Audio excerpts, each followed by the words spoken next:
Sir, आप जब ये लेटर पढ़ रहे होंगे तब मैं इस दुनिया में नहीं होंगी।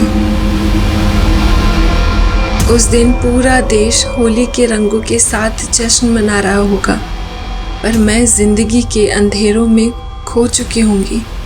लेकिन मरने से पहले मैं डिक्लेयर करती हूँ कि मेरी मौत के जिम्मेदार रणजीत सिंह, मनोज कांत सिन्हा और चेतन कटारिया हैं। मेरी ज़िंदगी को न्याय नहीं मिला सर, पर मैं उम्मीद करती हूँ मेरी मौत को न्याय ज़रूर मिलेगा।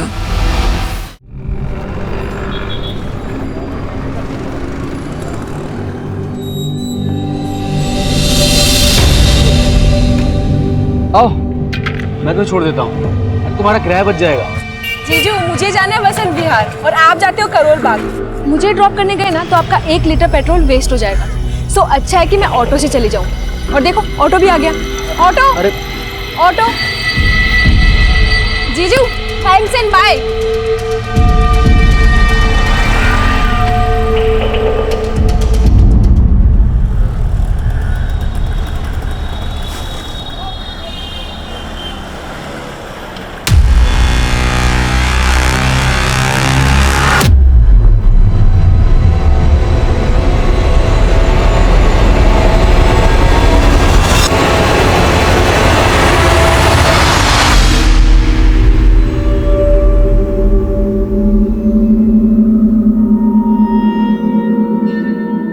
So, Rashmi, what's going on in your life? Nothing special, sir. Just days are passing like a moon. 14 days का बढ़ना, 14 days का घटना. Sometimes full moon excitement, sometimes no moon अमावस. ये क्या बोल रही हो तुम? So funny, but I'll appreciate your dedication. Keep practicing, okay? Sure, sir.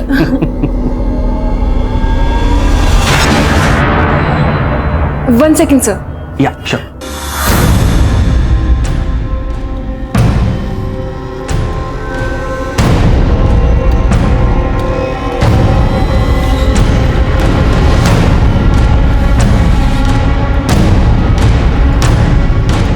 क्या हुआ रश्मि? ये तुम्हें परेशान कर रहा है क्या? कुछ नहीं हुआ।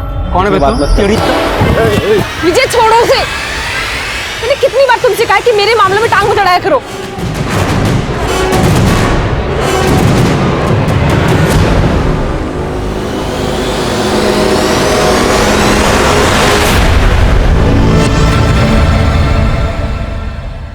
May I come in, sir? Yes, come in. Sir, आपको एक लेटर आया है।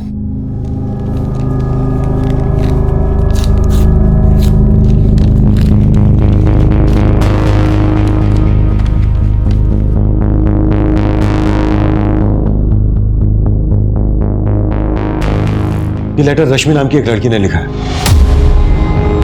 वो लिखा है कि जब हम ये लेटर पढ़ रहे होंगे तो वो सुसाइड कर चुकी हो। इस सुसाइड के लिए उसने 3 लोगों को जिम्मेदार ठहराया है: रणजीत सिंह, मनोज कांत सिन्हा और चेतन कटारिया। देखिए सर, एक बात है, रश्मि ने इस लेटर में इन 3 लोगों को अपनी मौत का जिम्मेदार बताया, पर उसने ये नहीं लिखा है कि इन तीनों ने उसके साथ किया क्या। और हैरानी की बात यह है कि इस लड़की ने अपना एड्रेस लाजवंती गार्डन का लिखा है। अगर ये वहां की रहने वाली है तो फिर इसने ये लेटर यहाँ वसंत विहार थाने में क्यों भेजा? शर्मा, एक काम करो, लाजवंती गार्डन पुलिस को कांटेक्ट करो और पता करो कि वहां पर रश्मि नाम की किसी लड़की का सुसाइडल केस आया क्या। Right sir.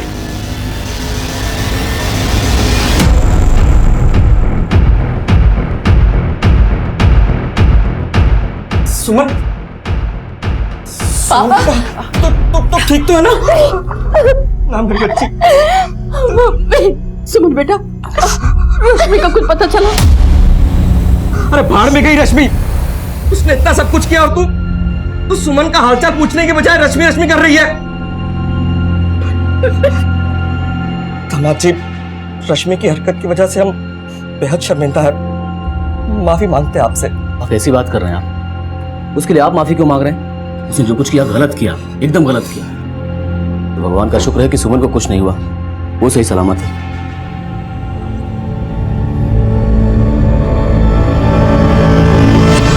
मैं कम सर? कम इन। सर, लाजवंती गार्डन पुलिस से बात हुई मेरी। उन्होंने बताया कि रश्मि के खिलाफ उनके थाने में अटेम्प्ट टू मर्डर का केस फाइल हुआ है। ये रश्मि का फोटो भेजा उन्होंने।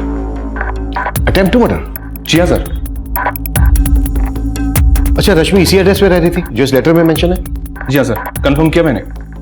रश्मि पे ये केस उसके जीजा माधव ने फाइल किया है। रश्मि ने अपनी बड़ी बहन सुमन को जान से मारने की कोशिश की और अब ये 4 दिन से गायब है। बड़ा अजीब है, एक तरफ राजवंती गार्डन पुलिस रश्मि को फरार मान रही है और दूसरी तरफ रश्मि का ही सुसाइड लेटर। बात कुछ समझ में नहीं आ रही है। एक काम करो शर्मा, रश्मि के घर वालों से मिलो और इन 3 लोगों के बारे में भी पता करो जो इस लेटर में मेंशन है, मनोज, रंजीत और चेतन। Okay sir.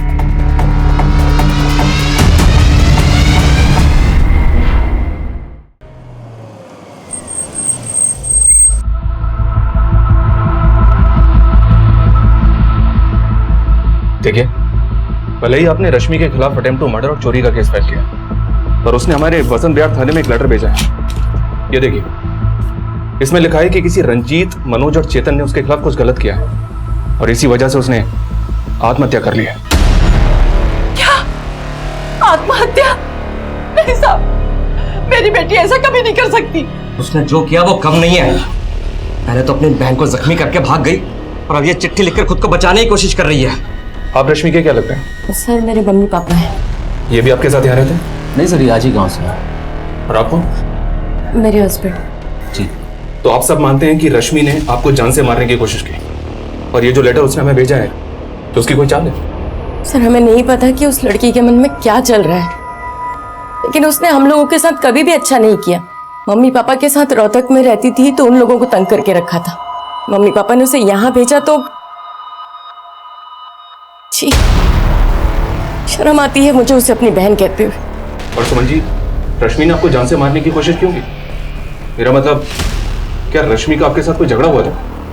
मैं और मेरे हस्बैंड उसे यहाँ दिल्ली में सेट करना चाहते थे, पर उस लड़की के इंटेंशन ही गलत थे।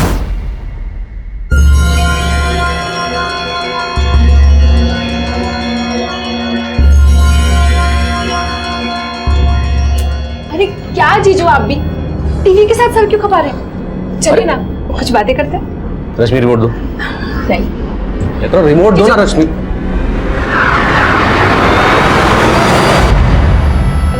सॉरी जीजू। ओके।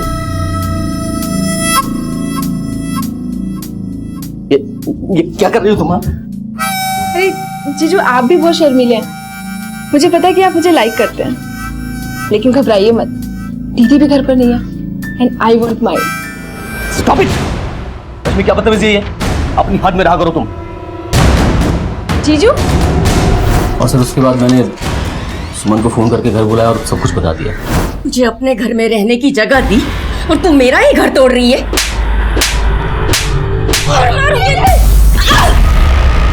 सुमन! सुमन! तुम आके बोलो। सुमन! सुमन!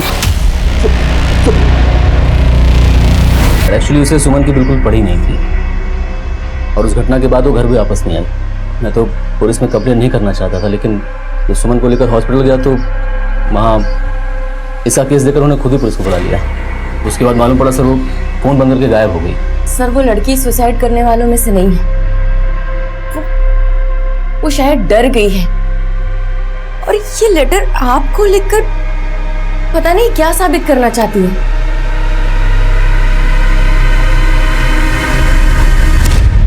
रश्मि के घर वाले अगर मान रहे हैं कि रश्मि ने सुसाइड नहीं किया बल्कि वो फरार है, तो फिर रश्मि कहां गायब हो सकती है?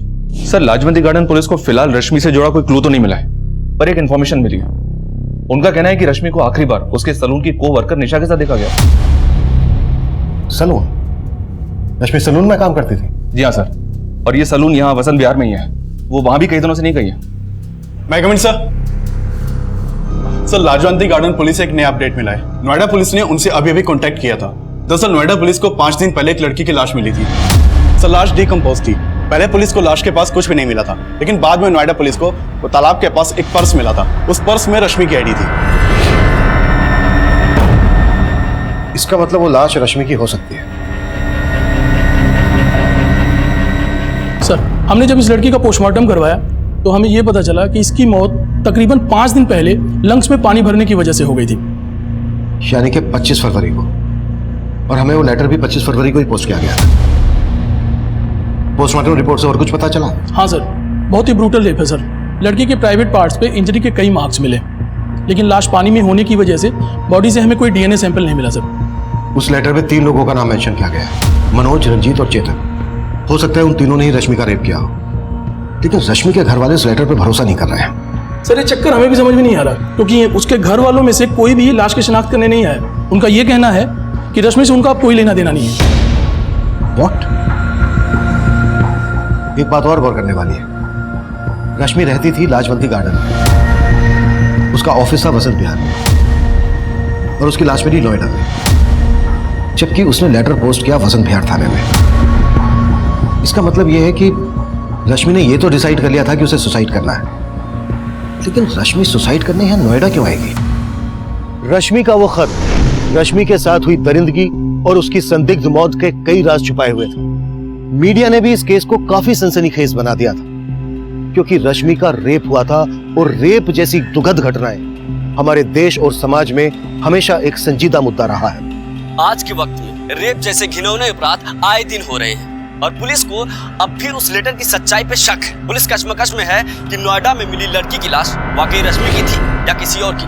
पुलिस को कुछ समझ में नहीं आ रहा। भले ही रश्मि के घर वालों ने उस पर अटेम्प्ट टू मर्डर का चार्ज लगाया हो, लेकिन पुलिस को उस लेटर पर ध्यान देना होगा, क्योंकि ये मुद्दा रेप जैसे घिनौने अपराध से जुड़ा है। मीडिया जो सवाल उठा रहा था, हमने उनके उन सवालों के जवाब उन्हें दे दिए थे। बायोमेट्रिक टेस्ट से यह साफ हो गया था कि वो लाश रश्मि की ही थी, और उस खत में जो हैंडराइटिंग थी उसको रश्मि की हैंडराइटिंग से मैच करवाकर हमने ये भी कंफर्म कर लिया था कि वो खत रश्मि ने ही लिखा था। पर रश्मि के खत में 3 नाम थे, मनोज, रंजीत और चेतन, जिन्हें रश्मि ने अपना गुनहगार बताया था। लेकिन रश्मि की बदहाल और संदिग्ध मौत के लिए सिर्फ ये 3 नहीं, कई और लोग भी जिम्मेदार थे। अब यह केस पूरी तरह से हमें सौंप दिया गया, और हम रश्मि से जुड़े हर इंसान से मिलकर मनोज, रंजीत, चेतन सहित उसकी जिंदगी के हर खलनायक को खोज रहे थे।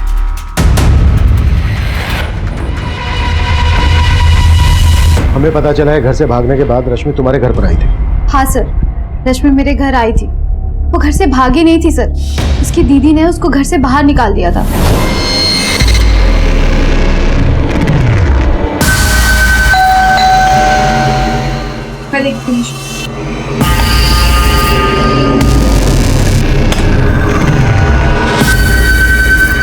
निशा, क्या हुआ?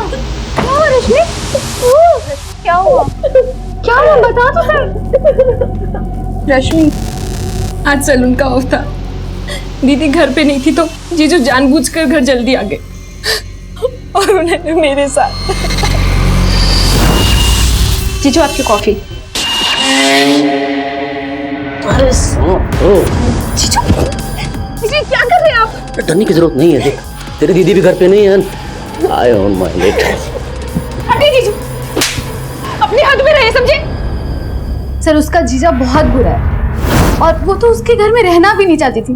तो बस चाहती थी कि उसको एक अच्छी सी जॉब मिल जाए और वो कहीं और शिफ्ट हो जाए। तुम हमसे कुछ छुपा तो नहीं रही हो? सर मैं आपसे क्यों कुछ छुपाऊंगी सर? आप चाहो तो सुकन्या से पूछ लो, वो भी हमारे साथ ही थी सर। ये सुकन्या कौन है? सर मेरी फ्रेंड है। उस दिन हम दोनों रश्मि के साथ ही थे, लेकिन उसके जीजा का बार बार ही फोन आ रहा था। जीजू आप चाहे किसी भी नंबर से फोन करो, मुझे आपसे बात नहीं करनी है। Sorry sir. Yes sir. Thank you sir. किसका फोन था रश्मि? जिसका मुझे कई हफ्तों से इंतजार था। निशा, मुझे जॉब इंटरव्यू का कॉल आया। क्या बात कर रही है? कांग्रेचुलेशन। सर उसके बाद रश्मि जॉब इंटरव्यू के लिए चली गई थी। मैंने उसको रात को फोन करने की भी कोशिश की, लेकिन उसका फोन बंद आ रहा था। फिर बाद में मुझे मालूम चला कि उसके जीजा ने उसके अगेंस्ट FIR फाइल की थी। सर मुझे तो लगता है उसके जीजा ने जानबूझकर उसे फंसाया होगा। रश्मि इंटरव्यू देने कहाँ गई थी? सर वो तो मुझे नहीं पता, लेकिन उसने पैड पे एड्रेस लिखा था। हमें रश्मि का जो लेटर मिला है उसमें उसने 3 लोगों को मेंशन किया है, मनोज, रंजीत और चेतन। जानती हो इन्हें? नहीं सर, मैंने रश्मि के मुंह से इन तीनों का नाम कभी नहीं सुना। लेकिन हाँ सर, एक बात है, एक लड़का अक्सर सैलून पे आके रश्मि को परेशान करता था। कौन लड़का?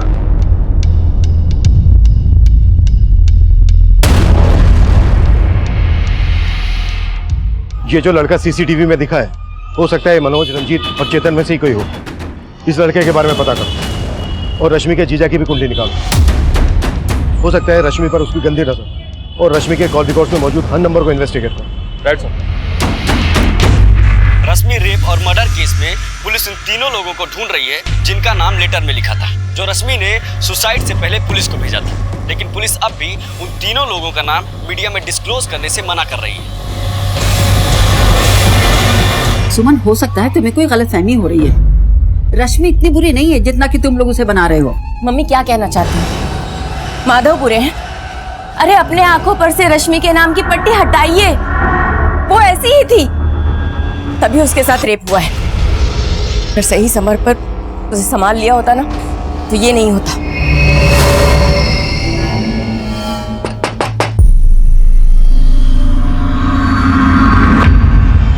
क्या इस लड़के को पहचानते हैं आप लोग?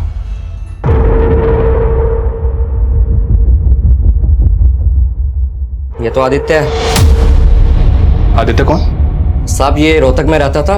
1 साल पहले जब रश्मि हमारे साथ रहती थी तो ये उसके साथ भागने वाली थी।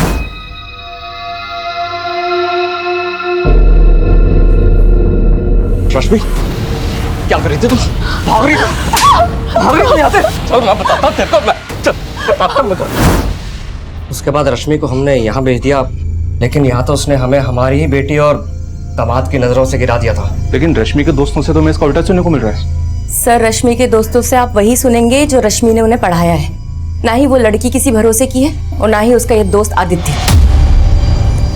मैंने खुद रश्मि को कई बार इस आदित्य के साथ देखा था। रश्मि जब यहाँ भाग कर आई तो वो भी इसके पीछे आ गया था, और वो तीनों लड़के इसी के दोस्त होंगे।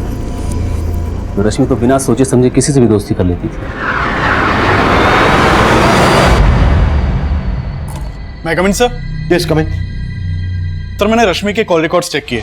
रश्मि के कॉल रिकॉर्ड्स में मनोज, चेतन और रंजीत, इनमें से किसी का भी नंबर नहीं मिला। कॉल रिकॉर्ड्स में नहीं मिला है तो रश्मि के गली, मोहल्ले, ऑफिस, हर उस एरिया में इन तीनों के बारे में पता करो जहां पर रश्मि का आना जाना था। Okay sir. सर एक और बात, सर रश्मि के कॉल रिकॉर्ड में एक सस्पिशियस नंबर मिला है। सर रश्मि के नंबर पर आखिरी कॉल इसी नंबर से किया गया था। Sorry sir. Yes sir. Sir ये नंबर एक फेक आईडी से लिया गया था और इस वक्त ये नंबर बंद आ रहा है। मैंने इस नंबर के कॉल रिकॉर्ड भी चेक किए तो मालूम चला कि इस नंबर से सिर्फ एक ही कॉल किया गया, रश्मि को। हो सकता है इस नंबर को इस्तेमाल करने वाला उन्हीं तीनों में से कोई एक हो। निशा ने बताया था कि रश्मि को आखिरी कॉल जॉब इंटरव्यू के लिए आया था। मुझे जॉब इंटरव्यू का कॉल आया। ऐसा कोई नंबर मिला है जिसने रश्मि को कॉल करके इंटरव्यू के लिए बुलाया हो? नहीं सर, फिलहाल तो ऐसा कोई नंबर नहीं मिला। निशा ने हमें यह भी बताया था कि जब जॉब इंटरव्यू के लिए रश्मि को कॉल आया था तो उसने एड्रेस नोट डाउन किया था। रश्मि के घर से वो नोटपैड लेकर आओ जिस पर रश्मि ने एड्रेस लिखा होगा। Okay sir. मैं कम इन सर? यस कम इन। सर पूछताछ में पता चला है सैलून और घर के अलावा रश्मि का इकबाल नाम के आदमी के घर पर आना जाना था, और रश्मि उसे ट्यूशन भी ले रही थी। ट्यूशन? रश्मि जॉब के साथ साथ पढ़ाई भी कर रही थी? नहीं सर, ये तो पता नहीं चला। तो फिर रश्मि इकबाल से किस चीज का ट्यूशन ले रही थी?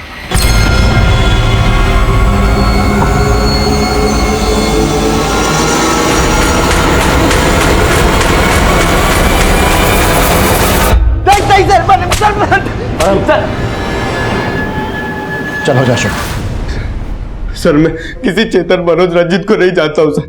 लेकिन हम तुझे जान गए। पिछले 1 साल से रश्मि का पीछा कर रहा था।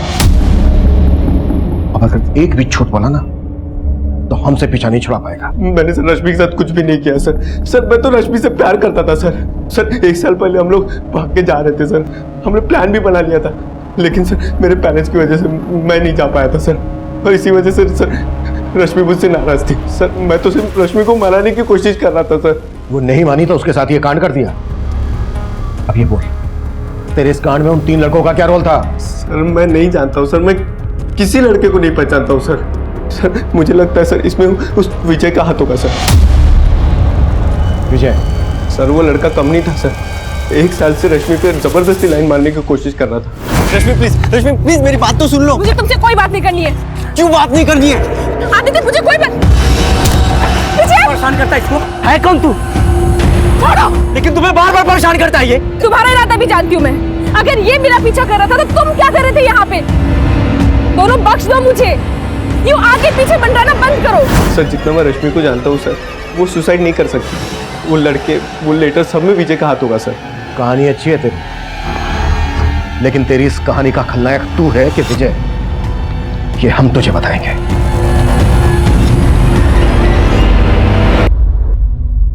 थैंक्स निशा, तुमने वो सब बातें पुलिस को नहीं बताई, वरना उनको गलतफहमी हो जाती। गलतफहमी तो तुम्हें थी कि रश्मि तुम्हारी हो जाएगी। पता नहीं तुम सच कह रहे हो या एनीवेज मैं हूँ तो तुम्हें टेंशन लेने की कोई जरूरत नहीं।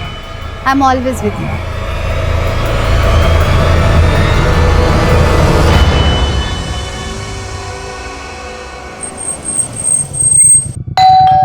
हाँ सर, रश्मि मुझसे ट्यूशन लेती थी। किस चीज की ट्यूशन? वो मुझसे इंग्लिश सीख रही थी। एक्चुअली उस सलून में मेरा आना जाना रहता था। एक दिन उसने अचानक मुझे पूछा कि क्या आप मुझे इंग्लिश पढ़ाएंगे। So we are meeting tomorrow, right? Yeah, same place. Yeah, okay, bye, take care, bye. Sir, आप कितनी अच्छी इंग्लिश बोलते हैं। मुझे भी ना अच्छे से इंग्लिश बोलना सीखना है। आप मुझे सिखाएंगे? Of course, why not? Okay sir, thank you. उसने मेरी हेल्प मांगी तो मैं मना नहीं कर पाया, और उसके बाद वो मेरे घर आकर इंग्लिश पढ़ती थी। एक्चुअली वो काफ़ी प्रॉब्लम में थी, सलून की जॉब से ज़्यादा कमा नहीं पाती थी। वो चाहती थी कि उसकी इंग्लिश सुधर जाए ताकि कोई अच्छी जॉब उसे मिल सके। कहाँ जॉब ढूंढ रही थी? वो तो आइडिया नहीं है सर, पर मानना पड़ेगा, इंग्लिश काफी अच्छी सिखाई थी आपने उसे। दरअसल रश्मि ने हमें जो लेटर भेजा है ना, वो लेटर भी इंग्लिश में भेजा था। ये देखिए, इस लेटर में उसने 3 लड़कों के नाम लिखे, रंजीत, मनोज और चेतन, जिन्हें वो अपनी मौत का जिम्मेदार मानती है। क्या रश्मि ने कभी आपसे इन 3 लड़कों के बारे में कुछ जिक्र किया था? नहीं सर, इनके बारे में तो कुछ नहीं बताया, पर आई डाउट कि ये लेटर रश्मि ने लिखा है। आई मीन रश्मि इंग्लिश सीख जरूर रही थी, लेकिन उसकी इंग्लिश इतनी भी अच्छी नहीं थी जितनी कि इस लेटर में लिखी हुई है। तो इकबाल ये बोल रहा है कि रश्मि की इंग्लिश इतनी अच्छी नहीं थी जितनी अच्छी इंग्लिश लेटर में लिखी गई है। पर हमने तो लेटर की हैंडराइटिंग रश्मि की हैंडराइटिंग से मैच करवाई है। हो सकता है सर इकबाल हमसे झूठ बोल रहा हूँ। पर इकबाल किस मकसद से झूठ बोलेगा? चलो एक बार को हम मान लेते हैं कि इकबाल जो बोल रहा है वो बिल्कुल सही है, रश्मि की इंग्लिश इतनी अच्छी नहीं थी। पर यह भी तो हो सकता है कि रश्मि को मजबूर करके ये लेटर लिखवाया गया, उसको गुमराह किया गया, रश्मि को पता ही नहीं हो कि वो लेटर में जो लिख रही है उसका मतलब क्या है। सर, रश्मि के बैकग्राउंड से अब तक हमें रंजीत, मनोज और चेतन के कोई क्लू नहीं मिले। इसका मतलब साफ है कि रश्मि के साथ रेप किसी और ने किया है और उससे जबरदस्ती वो लेटर लिखवा कर हमें मुद्दे से भटकाने की कोशिश की गई है। होने को तो कुछ भी हो सकता है शर्मा। इस लिहाज से हर वो आदमी हमारा सस्पेक्ट है जो अब तक हमारी रडार में आया है। विजय को उठा लो, जो रश्मि के साथ सैलून में काम करता था। मनोज, रंजीत और चेतन की इन्वॉल्वमेंट को भी हम नजरअंदाज नहीं कर सकते। हो सकता है इन नामों के लोग हों, लेकिन अब तक हमारी नजर में ना आए हों, और ये लोग नोएडा के रहने वाले हों, जहां पर रश्मि की हमें लाश मिली थी। नोएडा और दिल्ली में इन नाम के जितने भी लोग हैं, सबका डेटा निकालो और सबको इन्वेस्टिगेट करो। Okay sir. मैं कम इन सर? कम इन। सर, ये वही नोटपैड है जिस पर रश्मि ने इंटरव्यू वाली जगह का एड्रेस लिखा था। लेकिन सर एक बात समझ में नहीं आई, रश्मि ने वो पन्ना तो फाड़ दिया था जिस पे उसने एड्रेस लिखा था। सर फिर आपने ये नोटपैड क्यों मंगवाया? वेट,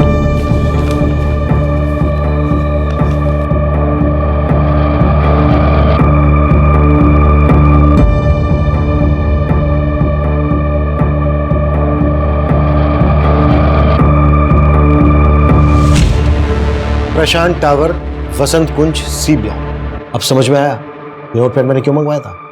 जी सर। प्रशांत टावर, वसंत कुंज, जहां पर रश्मि इंटरव्यू देने गई थी, यहां पर चलकर देखते हैं। गाड़ी निकलो।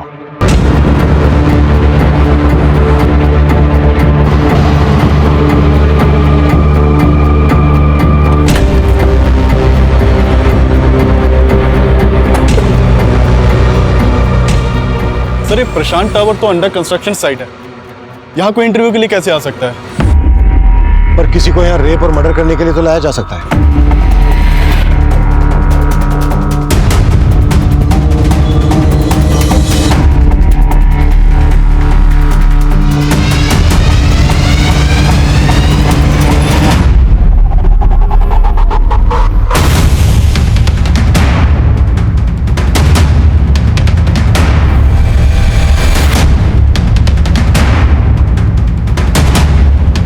पूरा एरिया बारीकी से चेक करो।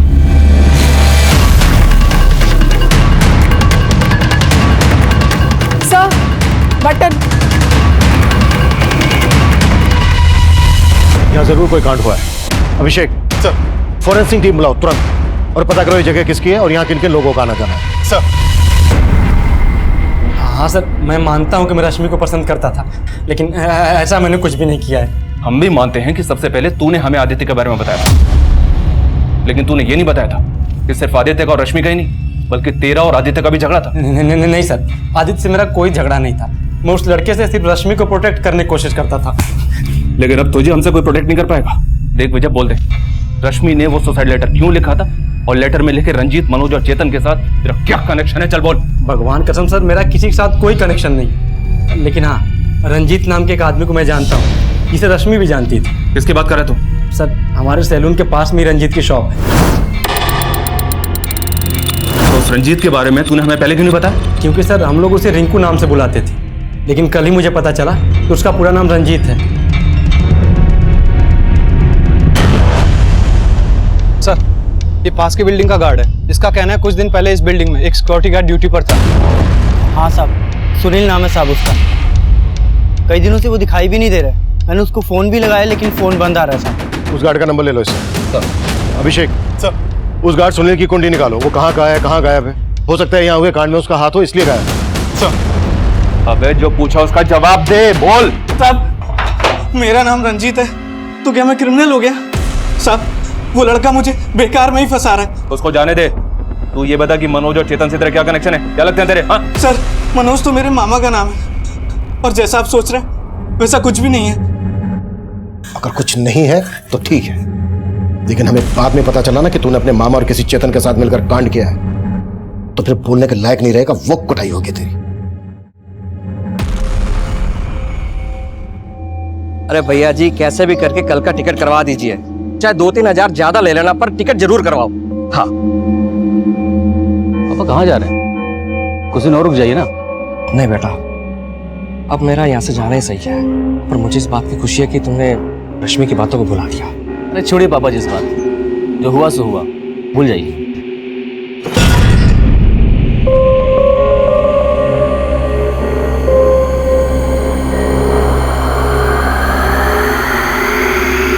अरे क्या है हा? क्या है तुम्हारी माँ यार?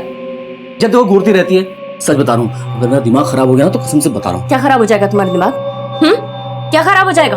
अरे शुक्र करो कि तुम्हारी वजह से मैंने अपनी बहन को बदनाम किया, और अगर अब तुमने मुझे धोखा दिया ना तो छोड़ूंगी नहीं मैं तुम्हें, याद रखना।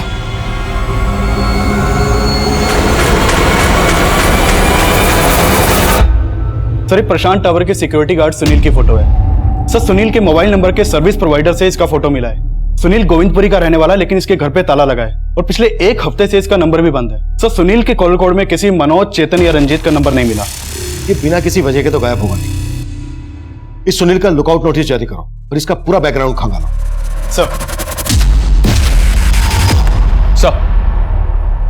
सर, मैंने दिल्ली और नोएडा में रहने वाले सभी रंजीत, मनोज और चेतन नाम के लोगों का आधार कार्ड का डेटा निकलवाया, और उनमें से मुझे ऐसे 3 रंजीत, मनोज और चेतन मिले हैं जिनका आपस में कनेक्शन है। ये देखिए सर।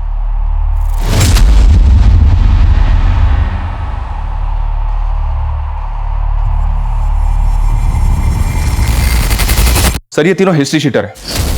इन तीनों ने मिलकर रंजीत की बहन के लवर मुकेश का मर्डर किया था, लेकिन सबूत की कमी की वजह से कोर्ट ने इन तीनों को सिर्फ 4 साल की सजा सुनाई थी। 1 साल पहले तक ये तीनों तिहाड़ जेल में थे। पता चला है कि वहां से निकलने के बाद इन तीनों ने अपना खुद का एक गैंग बना लिया।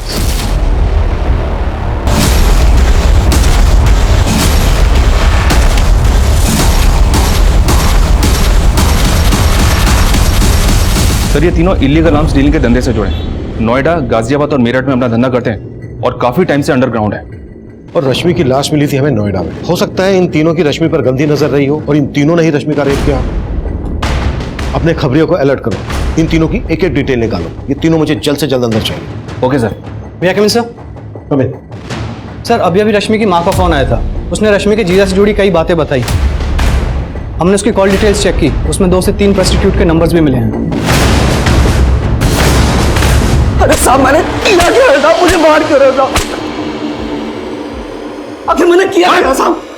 सब बता था। इस बात का अंदाजा मैं पहले से ही था कि रश्मि के ऊपर तेरी बुरी नजर होगी। तेरी बीवी और ससुर ने तेरे पक्ष में बोला, लेकिन रश्मि की माँ ने हमें सब कुछ बता दिया, सब कुछ। अरे सर, वो अपनी बेटी की प्यार में पागल है सर। उसे नहीं पता रश्मि कैसी थी। तेरा कैरेक्टर भी पता चल गया हमें। बीवी के होते हुए प्रोस्टिट्यूट के पास जाता है। तेरे कॉल रिकॉर्ड से पता किया हमने। अगर तूने और झूठ बोला ना तो उल्टा लटका के मारूंगा तुझे। सर मैं मानता हूँ कि रश्मि मुझे पसंद थी और उस दिन मैंने ही रश्मि के साथ। जीजू आपकी कॉफी। अरे जीजू जीजू क्या कर रहे हैं आप? हटिए जीजू, अपनी हद में रहिए, समझे? साहब मैं डर गया था साहब, मुझे लगा कि इसके पहले रश्मि जाके सुमन को सब कुछ बता दे।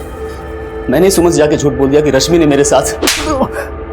इतना ही नहीं, तूने लाजवंती गार्डन पुलिस को यह भी बोला कि रश्मि ने तेरी बीवी की जान लेने की कोशिश की। सर रश्मि ने जानबूझ के धक्का नहीं दिया था, उन दोनों का झगड़ा हुआ था।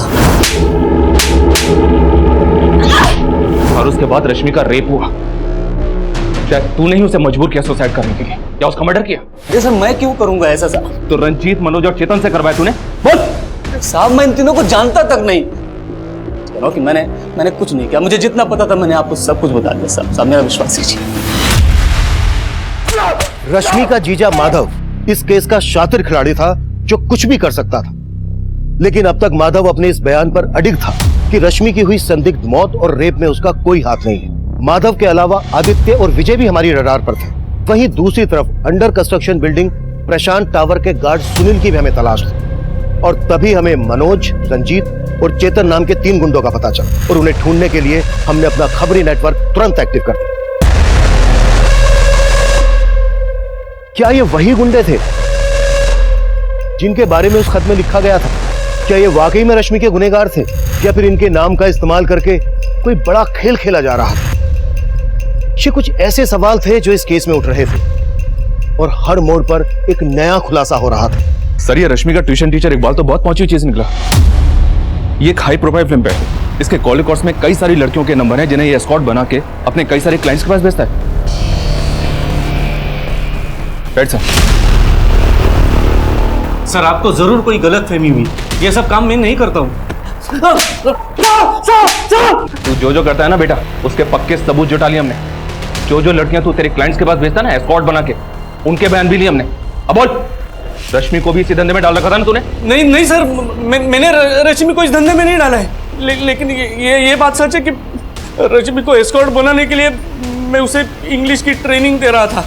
वो काफी एम्बिशियस थी और दिखने में भी अच्छी थी। तो जब उसने मुझसे इंग्लिश सिखाने के लिए कहा तब मैंने सोचा कि मैं उसे आसानी से ट्रैप कर सकता हूँ। लेकिन सर मैंने रश्मि के साथ कुछ नहीं किया है सर। तूने कहा था कि वो लेटर भी रश्मि ने नहीं लिखा था, लेकिन उस लेटर पे जो हैंडराइटिंग है ना, वो रश्मि के हैंडराइटिंग से मैच करता है। कहीं ऐसा तो नहीं कि इंग्लिश सिखाने के बहाने तूने ही रश्मि से वो लेटर लिखवाया और बाद में उसको? नहीं सर, मैं अभी भी यही कहूंगा कि इतनी अच्छी इंग्लिश में रश्मि लेटर नहीं लिख सकती है, और ना ही मैंने उससे वो लेटर लिखवाया और ना ही मैंने रश्मि के साथ कुछ किया है सर। साहब मेरी बात तो सुनिए। ये इकबाल एस्कॉर्ट सप्लाई का काम करता है। इसका मनोज, रंजीत और चेतन से पक्का कनेक्शन हो, और आई एम श्योर रश्मि को जॉब इंटरव्यू का झांसा देकर इसी ने बुलाया हो, जहां पर मनोज, रंजीत और चेतन ने रश्मि का रेप किया हो। ये इतनी आसानी से नहीं बोलेगा, तबीयत से कुटाई करो इसकी। Okay sir. हाँ अभिषेक। सर प्रशांत टावर के गार्ड सुनील का एक गांव वाला खानपुर में रह सकता है। हो सकता है सुनील वहां मिल जाए। उठा लाओ।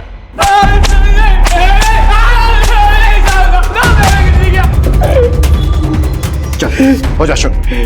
साहब मैं किसी मनोज, चेतन और रंजीत को नहीं जानता साहब। कुछ नहीं किया तो फिर भागा क्यों था?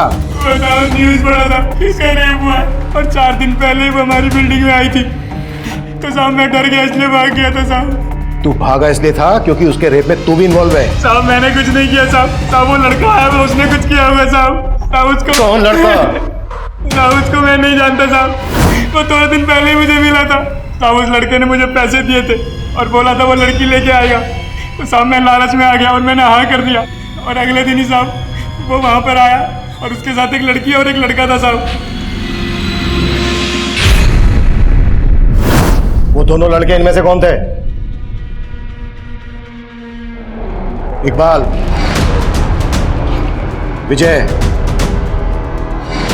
माधव, आदित्य, मनोज, रंजीत, चेतन, कौन थे वो दोनों इनमें से? साहब मैं उसको बहुत अच्छे तरह से पहचानता हूँ साहब, और इनमें से वो कोई भी नहीं था। और साहब दूसरा लड़का, उसको तो मैंने देखा भी नहीं था साहब। जिस लड़के ने तुझे पैसे दिए थे उसका स्केच बनवा सकता है? जी साहब।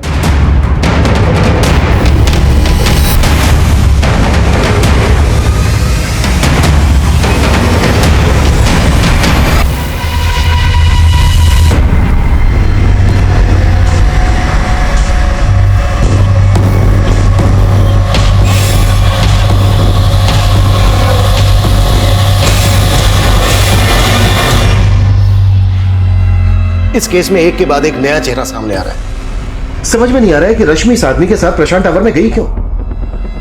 वो लेटर, रश्मि का रेप और मौत, इसके पीछे कोई बड़ी कहानी है जो हमारी समझ में नहीं आ रही है। इस केस को क्रैक करने के लिए मनोज, रंजीत और चेतन का मिलना हमारे लिए बहुत जरूरी है। और हो सकता है इस आदमी के साथ जो एक दूसरा लड़का था ना, वो इन तीनों में से कोई एक हो।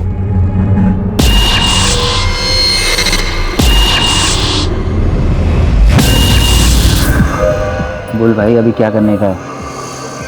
एक काम करते हैं, दोनों अंडरग्राउंड हो जाता है और जब तक मामला शांत नहीं हो जाता कोई भी बाहर नहीं आएगा। सर, खबरियों से रंजीत, मनोज और चेतन के ठिकाने के बारे में एक इन्फॉर्मेशन मिली है।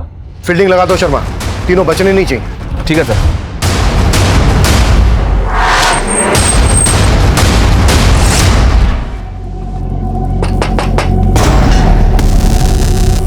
आवाज कम करना।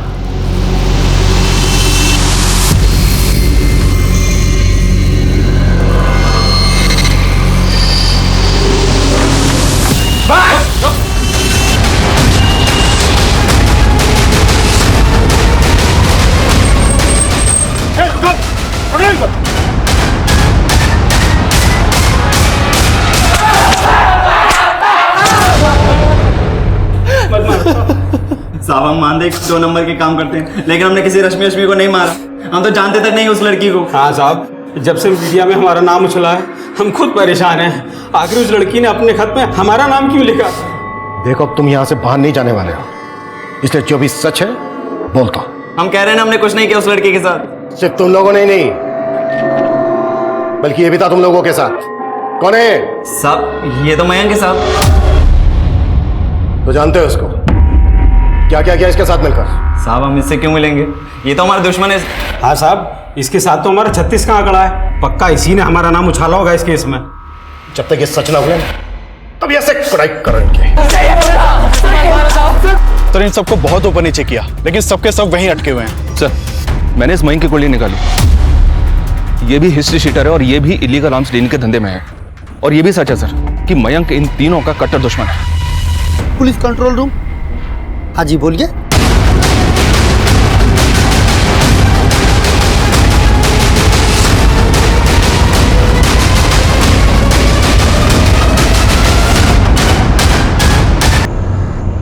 आसपास देखो, कुछ मिलता है क्या? ये वाकई में बहुत बड़ा गेम है। उस गार्ड सुनील ने हमें बताया था कि रश्मि और मयंक के साथ कोई दूसरा लड़का भी था। हो सकता है ये सब उस दूसरे लड़के ने किया, मनोज, रंजीत और चेतन को फंसाने के लिए।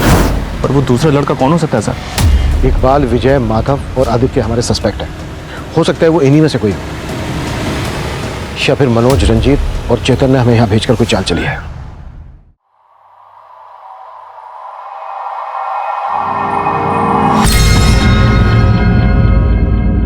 देखो, अब झूठ बोलने से कोई फायदा नहीं है। हमें पता चल गया तुमने अपने भाई नवीन के साथ मिलकर यह कांड किया है। लेके आओ।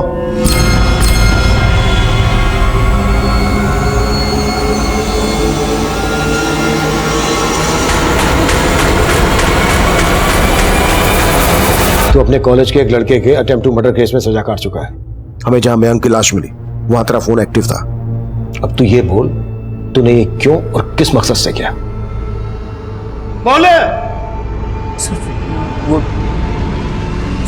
जब मैं जेल में अपनी सजा काट रहा था तो उसी वक्त रंजीत, मनोज और चेतन भी अपनी सजा काट रहे थे। अबे घबराता क्यों है? हम तो तेरे अपने हैं राजा। सर, मैंने कई बार जेल में उनकी शिकायत भी की, लेकिन वो तीनों किसी से नहीं डरते थे। उन्होंने मेरा वहाँ पे जीना नर्क से भी बदतर कर दिया था। मेरे रिहा होने से 6 महीने पहले ही वो लोग रिहा हो गए थे। उसके बाद भी उनकी ज़्यादतियाँ मुझे सोने नहीं देती थी। मैं उनसे बदला लेना चाहता था, लेकिन कैसे, ये मेरी समझ में नहीं आ रहा था। तो जब मुझे पता चला कि मयंक नाम के क्रिमिनल के साथ उनका 36 का आंकड़ा है, तो मैं मयंक से मिला। तो उन भूतनी वालों ने तेरा रेपा। तू भी बदला लेना चाहता है ना उनसे, तो हाथ क्यों नहीं मिला लेता मेरे से? हाथ मिला के क्या करेगा? क्या उखाड़ लेगा तू उनका? एक प्लान है मेरे पास सर। मैं उनको रेप केस में अंदर करवाना चाहता था, ताकि वो लोग भी वही टॉर्चर सहन करें जो उन्होंने मेरे साथ किया था। सर, रश्मि निशा की दोस्त थी। मैं जब भी रश्मि को मिलती निशा के साथ, तो वो उसको अपने प्रॉब्लम शेयर किया करती थी। वो अपने जीजा और एक्स बॉयफ्रेंड से तंग आ चुकी थी, और वो एक नई जॉब के लिए भी डेस्परेट थी, ताकि वो अपनी बड़ी बहन और जीजा का घर छोड़कर जा सके और अलग रह सके। और इसी चीज़ का सर हमने फ़ायदा उठाया। मैंने सुकन्या से उसका नंबर लिया और उसे कॉल की, और सर मैंने उससे कहा कि मैं एक रियल एस्टेट कंपनी में मैनेजर हूँ और हम एक एग्जीक्यूटिव की तलाश है जो हमारे क्लाइंट्स को फ्लैट्स वगैरह दिखा सके। सर फिर इंटरव्यू के बाद डेमो के बहाने हम उसे प्रशांत टावर ले गए। सर, कंस्ट्रक्शन 6 महीने में कंप्लीट हो जाएगा और फिर उसके बाद आपको पोजीशन मिल जाएगी। वाह, गुड रश्मि। लेकिन तुमने तो कहा था कि तुम्हें इंग्लिश में बात करनी नहीं आती। सर, सच बताऊं तो मुझे इंग्लिश अच्छे से नहीं आती है, लेकिन अभी मैं सीख रही हूँ। इंग्लिश में लिख तो सकती हो ना? जी सर। रश्मि, ये लेटर लिखो, और उसे मिसगाइड करके उससे वो लेटर लिखवाया। उसके बाद हमने उसे नोएडा के तालाब में डंप कर दिया और उसका बैग और बाकी सामान वहीं फेंक दिया। सर, हमने इसलिए वहाँ पे उसको डंप किया था क्योंकि मुझे पता था रंजीत, मनोज और चेतन उसी एरिया में धंधा करते हैं। और फिर सुकन्या ने वो लेटर पोस्ट कर दिया। प्रशांत टावर में हमें शराब की कुछ खाली बोतलें और कॉन्डोम्स के पैकेट मिले। वो वहाँ कैसे पहुँचे? वो मुझे नहीं पता सर, क्योंकि जब हम वहाँ पहुँचे तो वो चीज़ें वहाँ पर पहले से ही थी। मयंक ने तो सब में तेरा साथ दिया था ना, मयंक को क्यों मारा? सर क्योंकि आप लोग उसके पीछे पड़ गए थे, और मुझे डर था कि अगर वो पकड़ा जाता तो फिर हम दोनों भी फंस जाते, इसलिए मैंने मयंक को मार दिया सर।